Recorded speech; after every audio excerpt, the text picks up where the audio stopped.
Another player we didn't see was Juwan Johnson. You broke Wednesday night that he's out with a foot injury and is going to need surgery and possibly be out throughout the duration of training camp. Just give an update kind of on his injury. Dennis Allen didn't give a lot, so you the one that broke it, so take it away.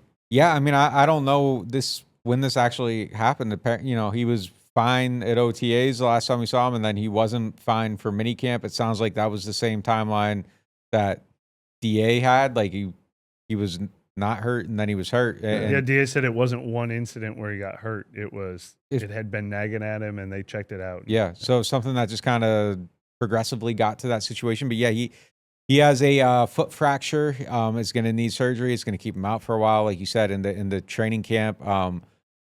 You know, I've heard variable accounts here, but I think everybody kind of agrees that it's definitely at least slightly possible that it's could touch the season. The hope is that it doesn't, but it's in that window where you kind of have to look at everything. Like he could be back, you know, before or one little thing. You know, that's where you're at in those things. But it's going to be cutting it close. It sounds like for the start of the season, and you can even get back on the field late August, and you just got to progressively build up to be ready for the start of the season. So I think that start of the season is something to keep an eye on. I think that's part of the story here is, you know, seeing if he can beat that timeline out. Tough reality for their tight end room. You talk. Go ahead and ask it. Yeah, I was going to say, like, do they have the people in the tight end room? I know we talk about a lot of guys, but do they have? No, they don't. That's the problem. Now, I'm not saying Juwan Johnson's irreplaceable because we already had him targeted as a guy who needed to prove a lot this season to hang on to his spot as tight end one or co-tight end one with Foster Moreau. But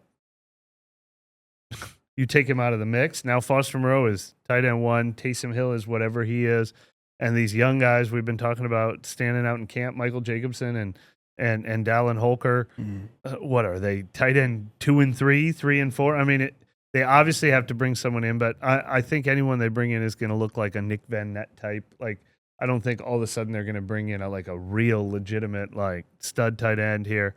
So, yeah, I mean, opportunities for young guys, but Juwan Johnson, we thought they might upgrade and add to that position. It was kind of the one that they most surprisingly didn't add to, I think, in free agency or the draft. And now they're already caught super thin at that position, I think. Yeah, I mean, look, Sal Cannella worked out after the practice today. I don't think they can sign him until Tuesday. So if they want to sign him, I don't think that would be a transaction that happens until next week. But I mean, yeah, I think it's probably that level of player that probably comes in. Look, he was really good in that league, though. So maybe there's a little bit something there. He is more of an F. That is kind of what they need. Get somebody that can have some of that movement. I think Foster Moreau probably gives you more of like the Y stuff that you need at that position. So not irreplaceable, but it's someone that needs to be replaced. And it's not an easy replacement.